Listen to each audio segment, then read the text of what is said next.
Hi and welcome back to the channel. I thought today I'd do a general garage update.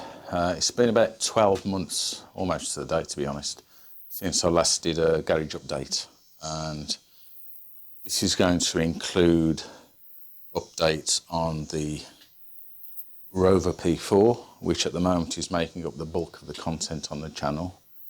Also the Range Rover Sport L320. It is my daily driver, and I've got some updates and future work that's going to be carried out on that. Then there's the Lotus Elan S4 1968 that hasn't featured very much on the channel this year, and I'll give you some updates on what's going to be happening on that in the future over the next 12 months. Also, there's a general garage update in terms of what improvements I'm making to the garage and improvements I want to make to the garage to make doing projects like this and other things easier and more comfortable to do, shall we say. And then there is, what else? Yeah, other stuff, and that's miscellaneous stuff that I might think might be of interest to people who watch my channel and future subscribers, and I'll ask for any input as to what you'd like to see over and above what I'm going to be doing over the next 12 months or so. So that's a general introduction to what's going to be on this particular episode. So I think what we're going to do is start with the Rover P4, or at least what's left of it at the moment. Okay, so let's have a closer look at that, shall we? So before we get on with the video, if you want to skip forward to any particular section, then I'll put timestamps in the description below. So let's get on with it. Okay, let's start off with a good old 1961 Rover P480. And I purchased this back in May of 2022. Yep, that's it. Almost just over 18 months ago. And the reason I bought this was that I was halfway through, or a quarter of the way through, of doing the bodywork on my Lotus Elan 1968 Lotus Elan S4, and I really wanted something that I could use during the summer and pretty much the rest of the year, really, as a weekend enjoyable driver's car. And it didn't really work out that way, I suppose mainly because of my fault and my inquisitive nature in terms of what is wrong with any particular car. And it started off by me spotting underneath the car, as you may have seen in a previous video, that it had quite a crusty front lower valance, and it had obviously been oversprayed on top of rust and cracking paint, and so I removed that, and that led me to spot some corroded chassis parts and brackets, and then that led to more work, and as you can see, the wings are off, the front's off, the radiator's off, the suspension's off, all in order to gain access to the chassis, which is currently being prepared. I've repaired one part, which is covered in a previous video, and the next series of videos are going to be on repairing the front of the chassis. And let me take the camera off the stand and show you a bit closer. I've covered this in a previous video in more detail, but I'll just give you a general look because it's a garage update. So I've just covered the chassis. So then we've got both sides, the splash panel needs replacement, and also we're going to dig into the this bulkhead panel here, so that needs a replacement section making, and also the same on this side, and this has been bodged, but again I'll cover this in a proper Rover P4 repair update.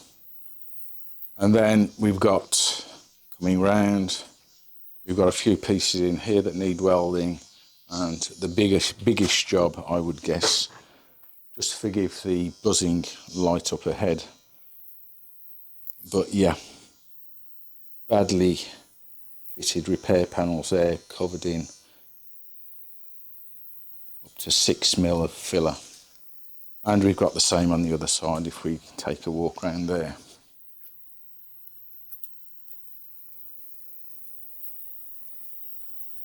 And so here we go again. Exactly the same on this side. Forgive the lighting, please. So those are the major parts that need repair and replacements. And it's not necessarily a small undertaking. I mean, these parts here, the chassis and the splash panels, isn't too bad.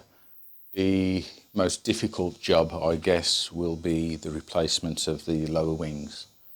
And there are a few other areas that look as though they are going to need attention, but I don't know that until I get a little bit more paint off.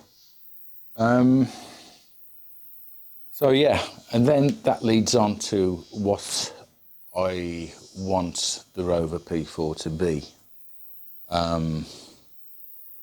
As I said, I bought the car to be a weekend usable classic that we can go to car shows in and just enjoy it on jaunts into the countryside, I guess.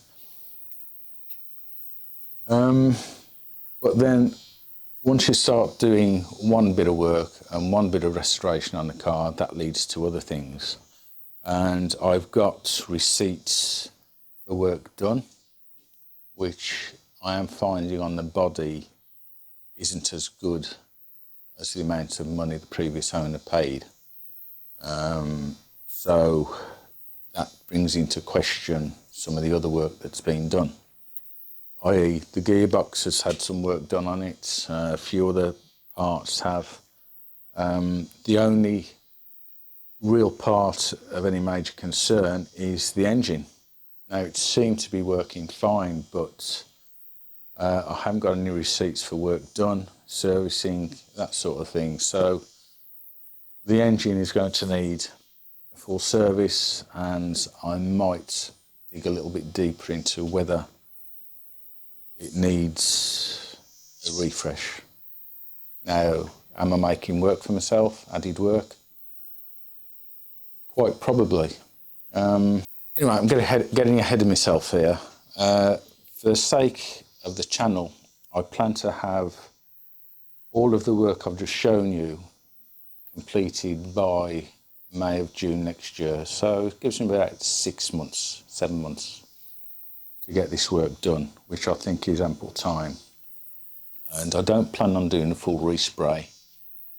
I plan on respraying the parts that I've had to strip the paint from to have the work done.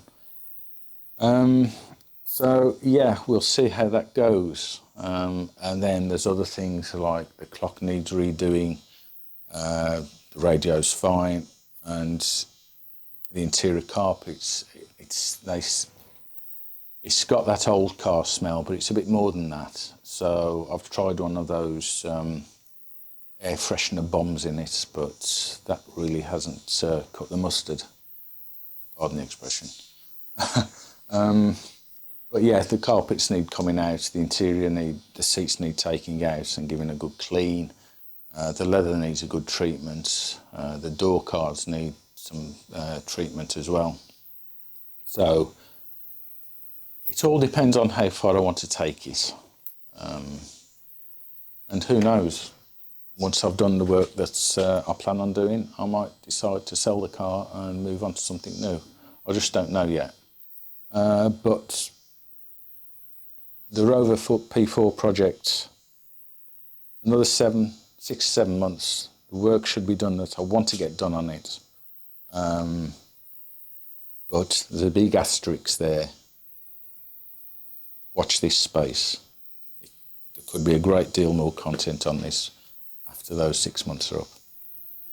Okay, I think we'd better move on to the next car, which is the Range Rover.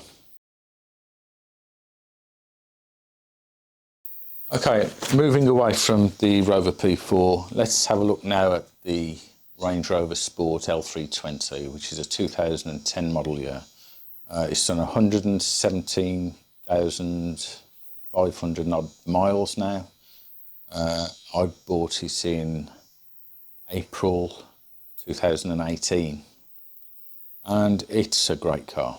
People say don't buy a Range Rover because you'll always have trouble.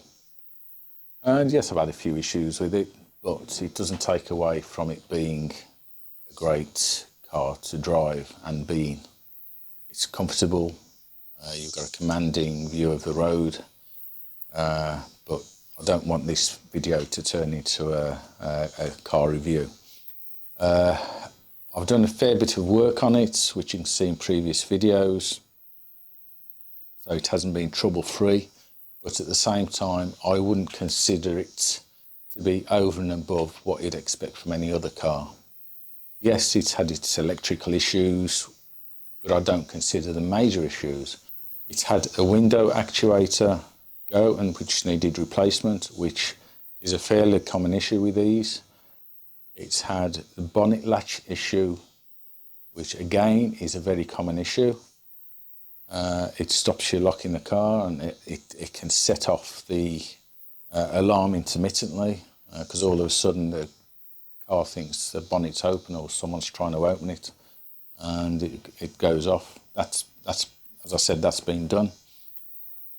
I've had a watering fuel error come up on the dashboard, and that's been replaced with a new filter housing and filter, and that issue has been resolved. It's had a few intermittent issues, which again they'll pop up and say you've got a problem with this, that or the other, like fuel tanks are empty when I know I've just filled it up. That's come up once and then it hasn't come up again. What else have I had done? Recently I've had a restricted performance issue, which was a cracked inlet manifold. That's been replaced and all is hunky-dory now with that. But I wouldn't say that's excessive on a car that's now, what, 13 and a half years old. So what is going to be ahead on the Range Rover? So I'm going to be doing some maintenance on it in upcoming videos over the next few months. And so that's a full service. We're going to probably be doing the prop shaft bushes. I'm considering having an EGR delete done on it, but I'll go into that in another video. Some of the interior panels trim really need replacing, and if I'm going to keep the car, I'll certainly have those done coming up in again a future issue. And then we look at upgrades, you know, and there's a whole raft of things you can look at. But again, I've got to make up my mind whether I'm actually going to keep the car. And more on that in a short while. The other thing I'm going to be doing is I bought myself an iCarSoft diagnostics tool, which is a VR3, which is the most up-to-date one they do, and it's a good bit of kit. But I need to use it a little bit more before I do a full review on that particular piece of software. So again, that's an upcoming video. So the big question, and it's one that I've raised in the past, and that is whether or not I should keep the Range Rover. And the reasons I've given is that, one, it's a diesel, and that doesn't bother me too much. But what does bother me is the extension or possible extension of the Birmingham ULEZ zone, and currently it doesn't quite catch us, but I think they're about 3 miles out of it. But with Birmingham City Council going bankrupt and they're wanting to raise more money, then I'm pretty sure that's one of the reasons they will possibly extend the ULEZ zone, is to rake in more money. But we'll jump over that particular hurdle when we get to it. Shall I sell it or shall I keep it? One of the other reasons why I considered selling is the fact that it's just to sit on the drive. It's costing, what, £650 a year now? And the insurance went up from £320 now to £550 this year. And I thought that was because I just stopped with the same insurance company, but looking around and finding out what insurance would be on, believe it or not, my brother's got a Eco 1.2 Fiesta Mark 7, which is 7 years old, 6 or 7 years old. To insure that, it's cost me £440. So insuring the Range Rover isn't really too bad. So I've decided at the moment I'm going to keep the Range Rover because it's a great car, it's comfortable, as I've said, it gives relatively good performance, it doesn't give good fuel consumption, but that's probably because I mainly do urban driving. So yeah, there'll be lots more to come on the Range Rover Sport. So you've got a lot of content to come on that. So don't worry that I've forgotten the Range Rover Sport and I'm concentrating too much on this. Which brings me up to the next car, and that is the Lotus Elan. I have got access to another garage which is about 50 yards that way. So what I'll do now is I'll go and undo the garage and then we'll go and have a look at what's in there. Okay, so let's go and have a look at the other garage and what's stored in there. Now, this was my dad's old garage, and we've had lots of cars in there. We've had a Renault 5 GT Turbo back in the day. I've had a Audi TT, Ford Escort RS Turbo. We've had a Vauxhall Cresta PA 1961. I've had Triumph Spitfires in here. I've had two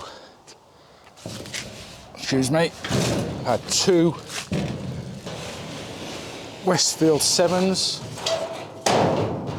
and I've also had a Ultima GTR with a big 6.3 litre V8.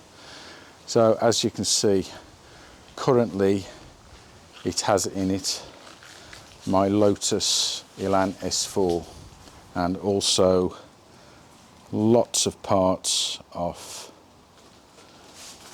the Rover P4. So it's serving as a storage place for this lovely Lotus, which looks in quite a sorry state compared to what it used to look, and I'll cut in some pictures and video now.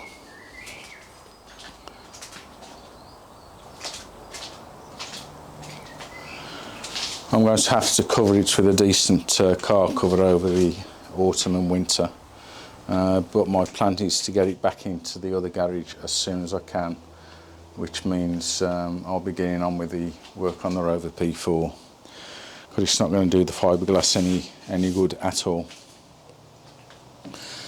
So, a useful storage space, and it's been a godsend really, because I wouldn't have had too much space to do work on the Rover P4 in this particular garage.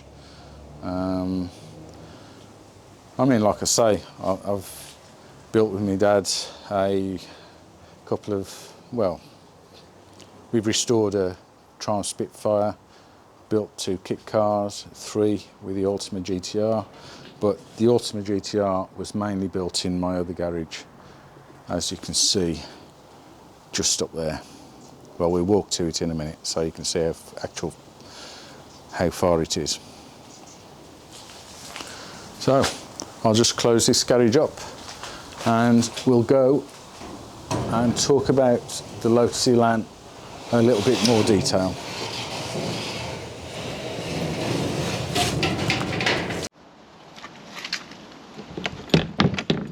Okay, so let's go back to the other garage and talk about the Lotus.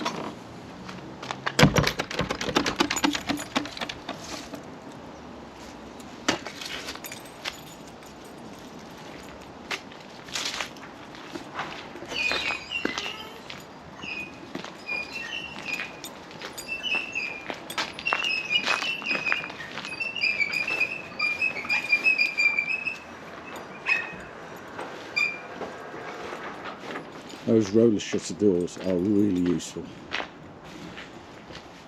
And here we are, back in the room.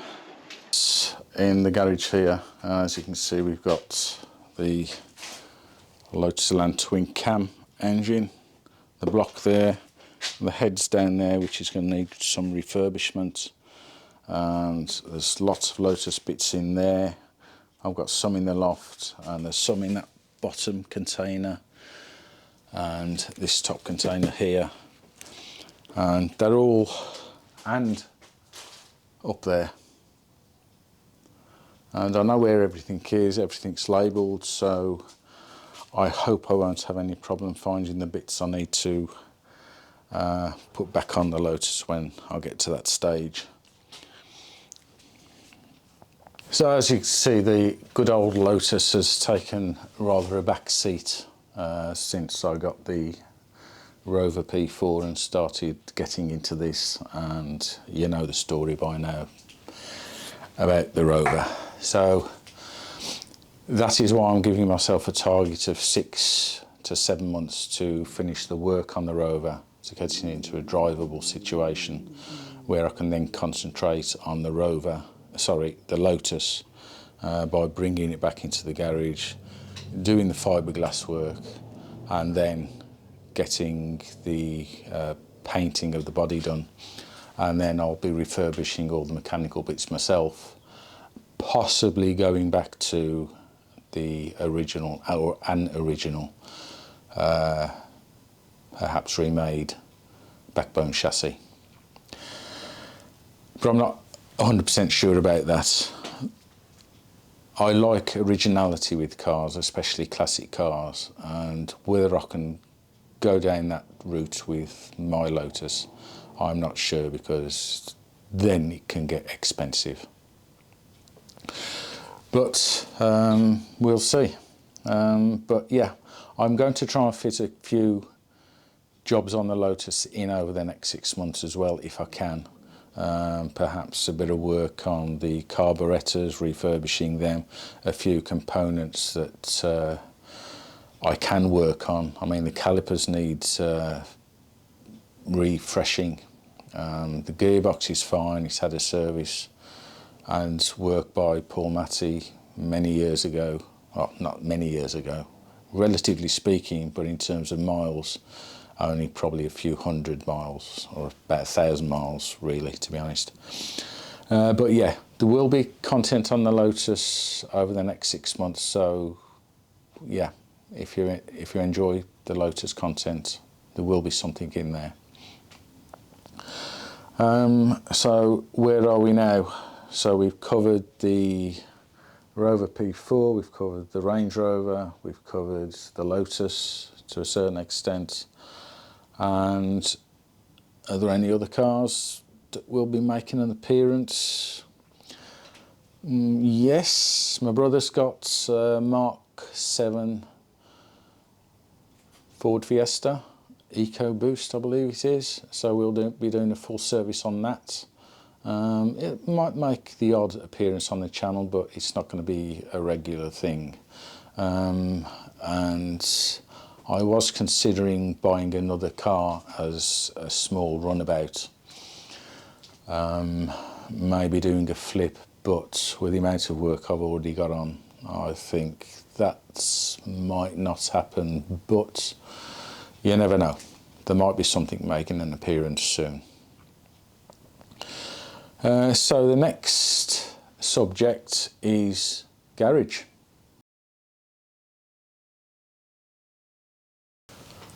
So the next thing on the agenda is something I have touched on in the odd video now and again, and that's improvements to the garage, because I've bought quite a bit of equipment, mainly to do work on the Rover and the fabrication work, and I've shown you that in a video not so long ago, which is a MIG welder, compressor, few other tools that will facilitate that work. And overall, I'm trying to improve the garage in terms of storage space for tools and equipment, storage space for car parts so they're easily accessible. Also improving the lighting, because as you could probably hear on parts of this video, one of the, it's not doing it now, that's Sod's Law, is one of the lights. If I just move the camera up a bit, that backlight there seems to intermittently create a buzzing noise, and it's terrible on the audio if you're doing videos, and it's irritating if you're not and you're trying to concentrate on other work.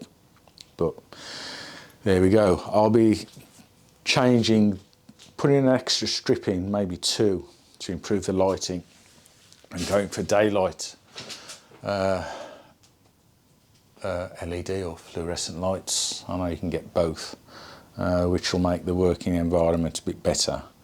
And especially when you're working at the back of this garage, the lighting isn't that good, especially when I'm trying to work on the lower wings there. But that's one of the things I'm going to be doing, improving the storage space, probably getting a few more tools, which will be going on in other videos. I'll be doing the odd tool review, as I've already said. I'll be having a look at the iCarSoft diagnostic tool for the Range Rover, and I've bought a lot of Milwaukee tools over the past 18 months. So I might put the odd review of those in, and anything else I think you may be interested in. So yeah, the garage is ongoing work, and as I say, the odd video now and again, and if you're interested in that sort of thing, please let me know, because I quite enjoy doing them, and I've got a lot of old tools which I may do a video on. I know a lot of people find them quite popular, and if you excuse me one moment.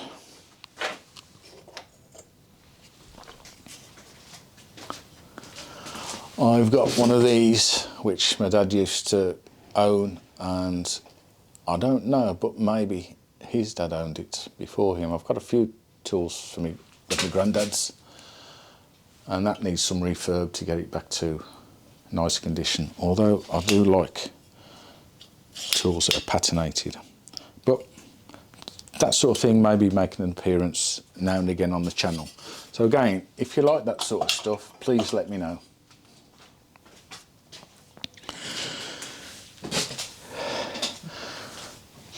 So this has been a bit of a longer video than I expected to make. I hope you've liked it and found something interesting, and you can see which direction I'm going in with the work I've got on.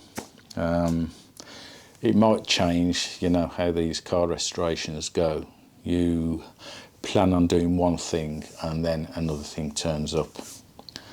I've seen some not necessarily silly prices for Rover P4s in recent weeks, or whether it's just the expectation of the owners, but we'll see. So it sort of dictates how much time and more than that money into restoring cars like this. I'd never scrap a car if I could ever help it, and this one certainly won't be, but it sort of affects how much work and money you actually put into a car. If you're going to keep it and you're going to hang on to the car, then it doesn't really matter. And if you build up to a very well restored car, you're going to get the benefit of it, and it will be at the top of its price range, I guess. And what that is now, I have not any idea, because they seem to be there and there. So anyway, now I'm rambling, aren't I? And I don't want to do that. So if you've enjoyed this video, please like and subscribe. There'll be lots and lots more to come. So thanks for watching. I'll see you in the next video, which will be coming up probably during the week. Okay, so I'll see you then. Bye.